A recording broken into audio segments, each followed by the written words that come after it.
Welcome along to the Deep Dive. And today, well, we're digging into something inspired by Chat Like a Native. That's right. You know, if you're learning English, you've probably felt that that frustration where you have the idea, but then you have to sort of translate it all in your head before you can actually say anything. Oh, definitely. It slows you right down. It does. And it feels, well, unnatural. Honestly, it's just tiring. It really is. That constant mental back and forth, it's probably one of the biggest hurdles learners hit. Yeah. It stops you from, really flowing in English and understanding people instantly. And feeling confident, right, when you actually speak. Exactly. That confidence piece is huge. Absolutely. And looking through the material you share, we found this really practical way to tackle it, like head on. Yeah. To kind of move past that translating stage and actually start thinking directly in English. Right. It uses some clever mental exercise. And some simple phrases, too, Yeah. right? Kind of like anchors for your thoughts. Exactly. Anchor phrases. That's a good way to put it. And the payoff here is, well, it's significant. How so? Faster fluency, for one. Much better listening comprehension. Okay. And just that feeling of, confidence, knowing your thoughts are actually forming in English naturally. And who wouldn't want that? Okay. So stick with us. We're going to break down what thinking in English actually means. Why it's such a big deal. Why it's crucial, how to handle the roadblocks, because you will hit them. Oh, for sure. And then give you the specific techniques, the actual phrases you can use, like starting today. Sounds good. So let's unpack that phrase first. Thinking in English. What are we actually talking about? Yeah, what is it? Well, basically, it's about building this sort of inner conversation inside your head. Okay. Where English just becomes the default, the go-to language for your thoughts. You're not, consciously switching back and forth. Where you're not translating the ideas just happen in English. Exactly. Which is the total opposite of that translation habit, right? Yeah, which is what most people start with. Yeah. And when you translate, your brain's doing this whole loop. You hear English, you translate it, you think of a reply in your language, translate that back to English. And then you speak. It's exhausting. Yeah. And it's incredibly inefficient. That's why you might pause or stumble a bit. And the rhythm feels off. Yeah, the rhythm's off. And sometimes the phrasing sounds a bit, well, awkward because you're looking for direct word-for-word translations. Which often just don't exist, especially with idioms and things. Exactly. Idioms, natural expressions, they get lost. Okay, so if that's what it means, why is making this shift? Why is it such a game changer? What's the big reward? The most immediate thing you'll notice is speed. Accelerated fluency. Because you cut out the middleman, the translation step. Precisely.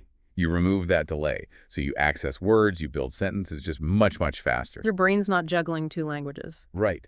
It's focused. Yeah. Streamlined. I can definitely see how that would feel quicker. Less effortful, maybe? It absolutely does. And linked to that, your listening comprehension improves dramatically. How so? Well, instead of trying to decode every single word through translation. Which is impossible when people speak quickly. Exactly. You start processing the meaning directly, just like a native speaker does. The information just sort of lands differently in your brain. Okay, that makes a lot of sense. Yeah. And I guess that leads straight into the third big benefit you mentioned earlier. Confidence, yeah. Right. When your thoughts are flowing more easily and you're not constantly sort of scrambling for the right word via translation, you just feel much more comfortable. You can be more spontaneous. That hesitation starts to fade. And your English sounds more natural. Exactly. You avoid that awkward phrasing, the stumbling that often comes directly from translating. This shift helps you overcome all that. Okay, this all sounds great, but, anyone who's actually tried this knows it's not like flipping a switch. No, definitely not. There are some real challenges. What are the big ones, the material highlights? Well, a super common one is vocabulary gaps. Right. You just don't know the word in English. Exactly. And your instant reaction, your reflex, is to jump back to your native language to figure out what it means or what word you should be using. So how do you get around that if you're trying not to translate? The material suggests a really neat workaround. It forces you to stay in English. Okay. You describe the word you don't know using the English words you do know. So instead of trying to remember the word garage. You might think, the place where I park my car. Or the building next to the house for the car. That keeps your internal chat going in English. Clever. It does. It forces that conceptual thinking in English. Okay, that's one hurdle. Yeah. What else? I know for me, the fear of making mistakes is huge. Oh, yeah, that's a big one. Worrying about grammar, using the wrong word, it could make you just freeze up. Totally. Or just default back to translating because it feels, quote unquote, safer. Right. But, the sources are clear. Translating is a natural phase at the start. It's okay. It's not about being perfect immediately. Not at all. The goal isn't 0 mistakes overnight. It's about gradually reducing the habit of translation. As your brain gets better at automatic recognition in English... It's learning a new mental skill. It takes time. And patience, definitely. And speaking of habits, that translation habit itself, it gets really ingrained, doesn't it? Oh, yeah. Years of doing it. How do you consciously break that? It takes, conscious effort. A really simple starting point, they suggest, is just labeling things. Labeling. Like with sticky notes. Yeah, could be physically or just mentally. Look around you. Chair, table, window. Ah, so you see the object and immediately think the English word. Exactly. It builds that direct association, bypasses the need to translate that specific word. It's a small step, but it starts rewiring things. I like that. Forcing the direct link. Okay, what about the situation if you're not living in an English-speaking country? Limited practice, right? That feels like a major barrier. It can be. So you have to kind of simulate immersion, create your own English environment. The material suggests things like narrating your day silently in your head. I am making coffee. I need to buy milk. Talking to yourself in English. Basically, yeah. Or make your shopping lists in English, your to-do lists, write little journal entries, even just a sentence or two. Anything to force your brain to process stuff in English. Exactly. Even if it's just for yourself, it helps build that mental muscle, that habit. Okay, so the roadblocks are real, but there are concrete ways to kind of navigate around them. Definitely. Right, let's get into the core stuff then. Yeah. Building this inner dialogue. The material lays out this progressive 4-step framework to train your brain. Yeah, it's really nicely structured. And it starts incredibly simply. Step 1, think in single words. Just one word. Like if I see my mug, I just think mug. Exactly. Or coffee. Look around. Computer, desk, pen, light. Just name things. How does just naming single words actually help, though? It seems almost too simple. It's foundational. It builds those instant, direct connections. Object to English word. Concept to English word. Bypassing translation at the most basic level. Precisely. It's about making that vocabulary instantly retrievable. No detours. Oh, okay. Foundational. Mm-hmm. So, from single words, where does it go next? How does it build? Step 2 is describing unknown words, which links right back to that vocabulary gap problem we just talked about. Okay. So when you encounter something you can't name directly in English, the exercise is to describe it.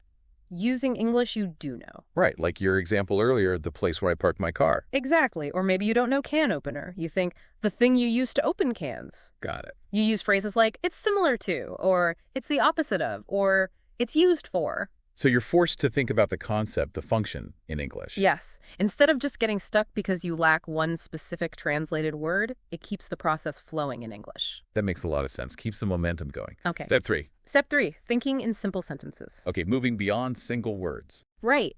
Now you start narrating your immediate situation or simple actions in your head using basic sentences. Subject, verb, object. Like, I am sitting down, the sky is blue, I am drinking coffee. Exactly, those kinds of things. Simple, immediate observations or actions. So this feels like putting the single words into, like, grammatical action. It is. It's training your brain to automatically form those basic sentence structures in English. Not just recalling isolated words, it's the bridge to more complex thought. Okay, single words, describing unknowns, simple sentences. What's the final step in this progression? The final step is thinking in conversations.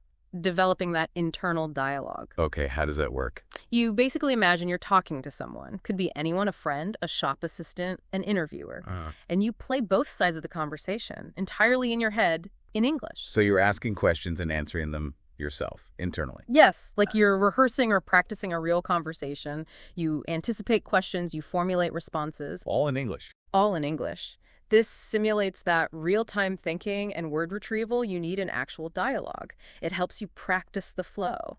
So it feels more natural when you actually do have a conversation. Exactly. It builds that mental fluency. That's a really clear framework. Single words describing simple sentences, conversations. But, sometimes just starting is the hard part. How do you make these steps easier to actually do? Yeah, good question. And that's where the material brings in these things they call anchor phrases. Anchor phrases. Okay. They're described as these really versatile sentence starters. Think of them as springboards or maybe trampolines for your ideas. Trampolines for ideas. I like that. So they give you a starting point. Exactly. A ready-made starting point in English, so your thoughts can just naturally follow on from there instead of having to build from scratch or translate. Okay. Useful. Yeah. What are these essential anchor phrases? There are 3 main ones, right? Yep. 3 key ones. The first one is beautifully simple. This is, okay, very basic. What's the magic there? Its power is in how it directly links something, an object, a concept, anything, to its English label. It completely bypasses translation. Like the labeling exercise, but in a sentence. Exactly. See a new gadget. Think, this is a charging station. Read about a new concept. This is a useful strategy. Learn a new word. This is a new vocabulary word. It forces you to identify things as their English name or description. Got it. What's number 2? Number 2 is, it's similar to... Okay, I can immediately see how that connects to step 2 of the exercises, describing unknown words. Right on. Its main purpose is comparison. When you don't have the exact word, you use this phrase to connect the unknown thing to something you do know and can name in English. Can you give an example? Sure. Maybe you see a tablet computer for the first time. It's similar to a phone, but bigger. Or you're trying to describe a feeling, maybe contentment. It's similar to being happy, but less intense. So it gives you a ready-made structure for that description technique. Exactly. And crucially, it keeps you defining and explaining things within the English language framework. Okay, makes sense. So this is a labeling. It's similar to, for comparing and describing. What's the third anchor phrase? The third one is, I wonder why. I wonder why. That feels a bit different, more open-ended. It is. This phrase is designed to get you asking questions and thinking more critically in English. How so? Well, you see something happen, maybe unexpected traffic. You think, I wonder why the traffic is so bad today. Okay. Or you encounter a tricky grammar point in something you're reading. I wonder why we use for in this sentence, not since. So it encourages you to engage more deeply with the language or the world around you using English. Precisely. It pushes you beyond just simple labeling or describing. It encourages more complex internal sentences, more analytical thought. All happening naturally inside your head in English. That's the goal. Okay, this is really practical. We've got the 4 steps for building the inner chat and these 3 anchor phrases to kind of kickstart the process. How does someone listening actually weave this into their daily life, like practically speaking? Yeah, the material gives several concrete strategies. One is just a simple daily immersion drill. A drill, like exercise. Kind of. Just make a point, maybe in the morning, to use this as a few times for things you see. Later, when you encounter something new or confusing, consciously use it's similar to, and maybe once or twice a day, just randomly ask yourself an I wonder why question. So just consciously sprinkling them throughout the day, making it deliberate. Exactly, making it a deliberate practice. Another really simple one is physically labeling your environment. The sticky notes thing again. Yeah. Put English labels on things at home or work. Then practice saying or thinking, this is a crush for each one. And if you see something unlabeled that you don't know... It's similar to describe it to yourself. Perfect. It really cements that direct object-word association. Simple. Yeah, but I can see how effective that would be over time. Absolutely. Then there's sentence journaling.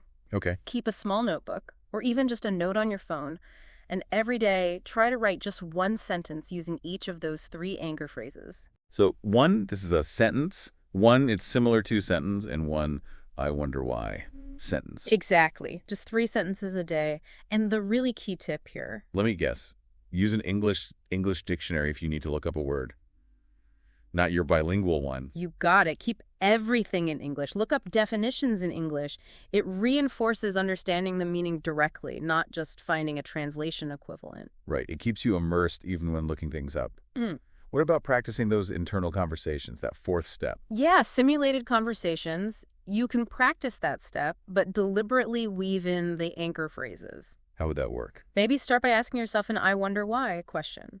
Then try to answer it in your head, maybe using this as a to define something, or it's similar to explain a concept within your imaginary dialogue. So using the anchors to structure your internal practice conversation. Exactly. And there's one more strategy, which is more about awareness. Okay. reflection and adjustment, or sometimes it's called catch and correct. Catch and correct. Yeah. It means consciously noticing when you feel that urge to translate, catching yourself in the act. Okay, identifying the habit as it happens. Right. And then deliberately stop and try to restart that thought in English. Maybe use one of the anchor phrases to help you get going again in English. So you interrupt the old pattern and replace it with the new one. Precisely. That conscious interruption is really key to breaking that ingrained translation habit. It definitely sounds like it requires, well, real consistency and self-awareness. You have to pay attention to your own thoughts. It does. And the material really stresses patience. This isn't an overnight fix. Yeah. That translation habit is strong, it's deep, but with consistent practice of these kinds of techniques, it does fade. Gradually, the direct English processing gets stronger and becomes more automatic. Okay, so consistency and patience are key.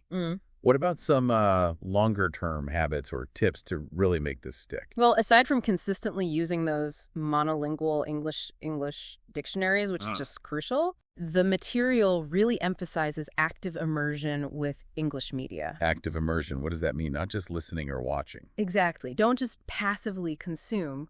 When you're listening to a podcast or watching a video or reading an article, pause it sometimes. Okay.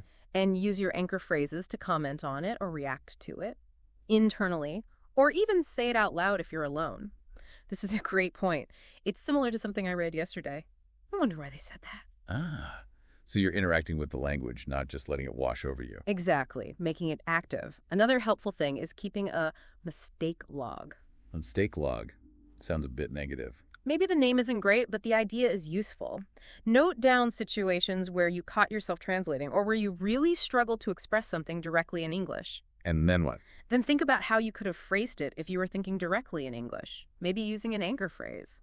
Reviewing this log helps you spot your own patterns and weak spots. Okay, identify where the translation habit pops up most often. Yeah. And finally, just making sure you actually use those anchor phrases in context. Not just in the exercises or journaling. Right. Practice using them when you're talking, even if it's just talking to yourself during those simulated conversations at first. Or eventually in real conversations. Absolutely. The more you use them naturally, the more automatic and helpful they become as starting points for your thoughts. Okay, wow.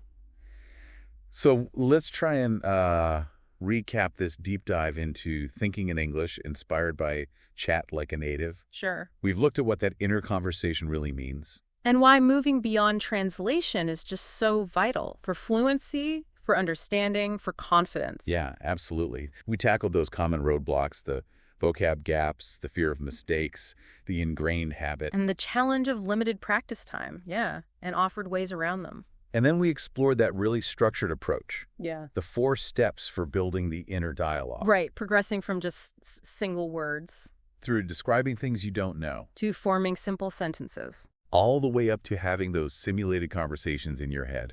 And crucially, we introduced those 3 super useful anchor phrases. Your tools. This is a fay. It's similar to... And I wonder why. Ways to kickstart your thinking directly in English. And finally, we covered those practical strategies, the journaling, the labeling, the simulated chats, using the right dictionary. Ways to actually weave these techniques into your daily routine for, long-term success. It's definitely a journey building this new mental pathway. It's like exercising a muscle. Right, exactly. But mastering this ability to think in English, not just translate into it, well, it's arguably the biggest leap you can make towards truly feeling comfortable, natural, and confident with the language. It really changes your relationship with English. Absolutely. It stops being this a foreign code you have to constantly decipher. And starts becoming a language you actually inhabit. You think in it. Precisely. Okay, so here's something to really think about, maybe a little challenge for you listening. Consider how just picking one of these techniques, just one, and doing it for maybe just a few minutes each day. Like the labeling with this is a... Yeah, or committing to ask yourself just one, I wonder why, question in English each day. How could even that small, consistent action start to fundamentally shift how you interact with English? It's about starting small, building momentum. Exactly. So the challenge is, pick one technique this week. Just one. Try it consistently and just see what happens. See what starts to shift in your head.